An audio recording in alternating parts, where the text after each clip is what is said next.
नमस्कार दोस्तों, मैं हूं आपका दोस्त, आपका गाइड, आपका टीचर उज्जवल कश्यप। स्वागत करता हूं आपका अपने YouTube चैनल पे जो है आई डिजायर एजुकेशन। लास्ट लेक्चर में बात कर रहे थे प्रॉपर्टीज के, कुछ टेक्निकल इश्यूज से कट हो गया आपका वीडियो, तो ये दूसरी वीडियो बन रही है।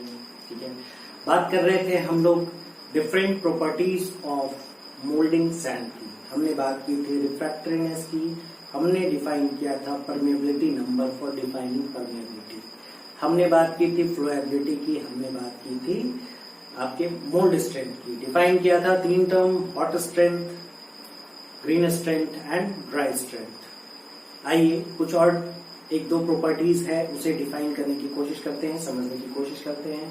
बात करते हैं मोल्ड हार्डनेस की। अब देखिए, इसे समझने की कोशिश कीजिए कि ये आपकी एक मोल्ड कैविटी है जो आपने बनाई है। ठीक है, यहाँ चारों तरफ मोल्डिंग सैंड है और ये आपकी पैटर्न से की हेल्प से बनाई हुई कैविटी है। इस कैविटी को फिल करने के लिए मोल्टेन मेटल से आप कोट करते हैं कहीं मोल्टेन मेटल। ये पूरी की पूरी गेटिंग सिस्टम अभी इसके जस्ट बाद आने वाली है, तो हम लोग डिफाइन करेंगे। यहाँ पोरिंग बेसिन आपने बनाया और आप कोट करने की कोशिश कर रहे हैं मोल्टेन मेटल को for filling your mould cavity with molten metal. तो जिस पॉइंट पे आप मोल्टेन मेटल को पोर कर रहे हैं वो पॉइंट भी सैंड का ही बना है। तो आपकी डिजायरेबल प्रॉपर्टी ये है कि यहाँ से जो सैंड है वो मिनिमम इरोड होगी, क्योंकि अगर ये सैंड ज्यादा इरोड होगी या इरोड होगी तो ये पहुंच सकती है आपके मोल्टेन मेटल के साथ आपके मोल्ड कैविटी में और फाइनली आपके कास्टिंग में। कास्टिंग में अगर आपके ये सैंड पार्टिकल पहुंच गई तो क्रिएट करेगी सरफेस रफनेस की प्रॉब्लम, क्रिएट करेगी अनयूनिफॉर्मिटी ऑफ मटेरियल्स, और ऐसी प्रोबेबिलिटी हो सकती है कि इंटरनली अगर ये स्टिक कर जाए, अगर इंटरनली ट्रैप हो जाए तो आपकी फाइनल कास्टिंग को भी डिफेक्टिव बना के और रिजेक्ट करा सकती है। ठीक है, तो रिक्वायरमेंट है आपकी दैट इरोजन मिनिमाइजेस, मतलब आप चाहेंगे कि आपने जो मोल्टेन मेटल को पोर करने की कोशिश की है जिस पॉइंट पे, वहां इरोजन मिनिमम हो। मतलब आप चाहेंगे एक ऐसी प्रॉपर्टी अपने मोल्डिंग सैंड में कि आपकी हार्डनेस ऑप्टिमम होनी चाहिए। ठीक है, तो यहाँ एक पॉइंट हो गया। दूसरी पॉइंट ये है कि जैसे ही आपकी मोल्टेन मेटल पहुंचेगी आपके मोल्ड कैविटी में, यहाँ आपकी मोल्ड कैविटी में पहुंचने के बाद मोल्टेन मेटल फोर्स अप्लाई करेगी, hydrostatic force on the wall and different surfaces of your mould cavity. जब ये हाइड्रोस्टैटिक फोर्स एक्सर्ट करेगी तो आपकी मोल्ड की हार्डनेस एटलीस्ट इतनी होनी चाहिए कि आपका जो ये शेप एंड साइज है वो मेंटेन रहे, वो कांस्टेंट रहे। मतलब डिफाइन करेंगे हम मोल्ड हार्डनेस के पॉइंट को, और ये डिफाइन करेंगे कि ये एक ऐसी प्रॉपर्टी है जिससे आपकी इरोजन, इसे ऐसे मेंटेन करना चाहिए कि आपकी इरोजन मिनिमाइज हो सके, इरोजन आपकी मिनिमाइज हो सके, और ये जो शेप एंड साइज क्रिएट किया गया है वो विथस्टैंड कर सके due to the liquid metal force being applied on the mould wall and different surfaces. देखिए, मोल्ड हार्डनेस को डिफाइन करने के लिए एक नंबर डिफाइन किया गया है जिसे डिफाइन करते हैं हम लोग मोल्ड हार्डनेस नंबर से। एक स्केल है 0 to 100 की जिसमें इसे डिफाइन किया जाता है। डिजायरेबल रेंज जो है आपकी वो है 60 to 80 की। अगर आपकी मोल्ड हार्डनेस नंबर की वैल्यू 80 से ऊपर चली जाती है, यहाँ आप ये देख सकते हैं कि पोरोसिटी कम हो गई। पोरोसिटी कम हो गई मतलब आपकी परमेबिलिटी आपकी डिक्रीज हो गई। पोरोसिटी कम हो रही है। इफ मोल्ड हार्डनेस नंबर की वैल्यू मोर देन 80 है तो आप कह सकते हैं कि परमेबिलिटी मेरी डिक्रीज हो रही है। अगर ये बात करें कि 60 से कम है, ये तो 80 से ज्यादा हो गई तो हो गया। अगर ये वैल्यू मोल्ड हार्डनेस नंबर की वैल्यू 60 से अगर कम हो गई तो डायमेंशनल स्टेबिलिटी की प्रॉब्लम आ जाएगी। आपका मोल्ड जो होगा वो डायमेंशनली स्टेबल नहीं होगा, मतलब मोल्ड स्ट्रेंथ जो होगी वो कमजोर पड़ सकती है। तो उम्मीद है ये चीजें आपको क्लियर है। ये हम लोग बात कर रहे थे मोल्ड हार्डनेस की। एक दूसरी प्रॉपर्टी है जिसे हम लोग डिफाइन करते हैं बाय द नेम ऑफ कोलैप्सिबिलिटी। आइए इसे समझने की कोशिश करते हैं। देखिए, जैसे ही आपने मोल्टेन मेटल यहाँ फिल किया, मोल्टेन मेटल फिल किया, ठीक है, मोल्टेन मेटल फिल करने के बाद क्या होगी, हीट रिलीज होगी। मतलब आपका ये जो मोल्टेन मेटल है पहले तो हीट रिलीज करके मेल्टिंग पॉइंट पे आएगा लिक्विड पार्ट में। याद है हमने वो डायग्राम देखा था, वो फुली आपको याद होगा। ये मतलब यहाँ पोरिंग टेम्परेचर था Tp, ये है लिक्विड और ये है सॉलिड, और ये जो टेम्परेचर है Tmp है मेल्टिंग पॉइंट, और ये है आपका टी रूम टेम्परेचर। मतलब आपने पोरिंग की है अपने मेटल के टी पोरिंग पे, और यहाँ हीट रिलीज होना स्टार्ट हुई। हीट रिलीज होने के साथ टेम्परेचर पहुंची आपके मेल्टिंग पॉइंट पे। स्टेट था लिक्विड और टेम्परेचर, फिर हीट लॉस हो रहा है और आपकी मेटल हो जा रही है सॉलिडिफाई। मेटल जैसे ही सॉलिडिफाई होगी उसके बाद फिर से हीट लॉस होगा, टेम्परेचर डिक्रीज करेगा और आपकी रूम टेम्परेचर को अटेन करने की कोशिश करेगा। आपने देखा था यहाँ होती है लिक्विड श्रिंकेज, यहाँ होती है सॉलिड श्रिंकेज। तो बात करेंगे लिक्विड श्रिंकेज और सॉलिड श्रिंकेज और फेज ट्रांसफॉर्मेशन श्रिंकेज की, जो ये लाइन जो शो कर रहा है, ठीक है। तो जैसे ही ये श्रिंकेज स्टार्ट होगी ना, तो मेटल एक दूसरे को की तरफ कॉन्ट्रैक्ट करने की कोशिश करेगा। मतलब इस पार्ट पे फोर्स अप्लाई होगा इस डायरेक्शन में और इस डायरेक्शन में। अब आपको पता है कि नेचर क्या होती है टू सरफेसेज इन कांटेक्ट की। अगर ये जो अपर पार्ट है वो एक फोर्स इस डायरेक्शन में लगा रहा है, मतलब ये इसकी टेंडेंसी क्या होगी, इस डायरेक्शन में फोर्स लगाने की होगी। तो यही डिजायरेबल प्रॉपर्टी है कि फोर्स तो लगेगा, बट फोर्स कितना लगे, मिनिमम लगे। मिनिमम फोर्स लगाने के लिए आप जो मोल्डिंग सैंड यूज कर रहे हैं उसकी कोलैप्सिबिलिटी अच्छी होनी चाहिए। मतलब कोलैप्सिबिलिटी को डिफाइन किया गया है, ability of moulding sand due to which mould surface will not offer any resistance to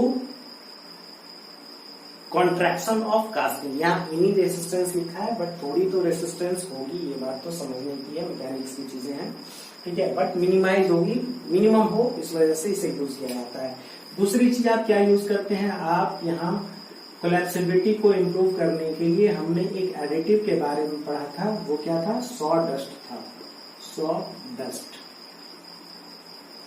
dust place करके, सॉ डस्ट को एज एन एडिटिव यूज करके भी हम अपनी कोलैप्सिबिलिटी को इंक्रीज करते हैं। उम्मीद है ये चीजें क्लियर है। अगर आप चाहें तो एक स्क्रीनशॉट ले सकते हैं।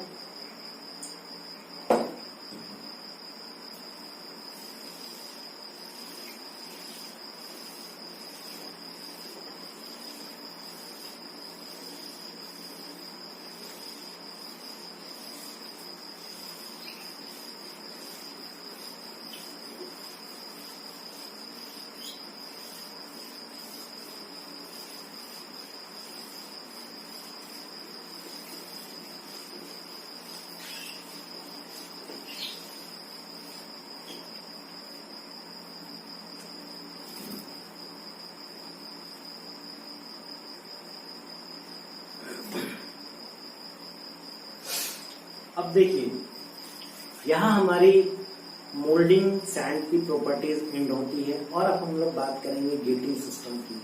बेसिकली गेटिंग सिस्टम है क्या, पहले ये समझने की कोशिश कीजिए। गेटिंग सिस्टम वो पाथ है, वो चैनल है जिसके थ्रू फ्लो करके आपका मोल्टेन मेटल आपके मोल्ड कैविटी में पहुंचता है। तो आइए समझने की कोशिश करते हैं। पहले डायग्राम ड्रॉ करते हैं, फिर इंडिविजुअली पॉइंट वाइज बात करेंगे, ठीक है।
ये है आपकी पूरी की पूरी गेटिंग सिस्टम और इसके डिफरेंट पार्ट्स समझने की कोशिश कीजिएगा।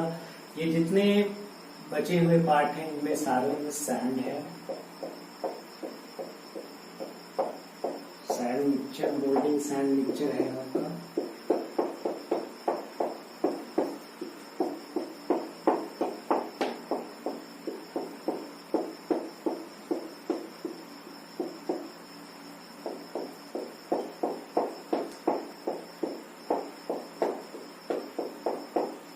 आइए स्टेप बाय स्टेप समझने की कोशिश करते हैं। पूरी की पूरी गेटिंग सिस्टम का ये है आपकी गेटिंग सिस्टम। Getting system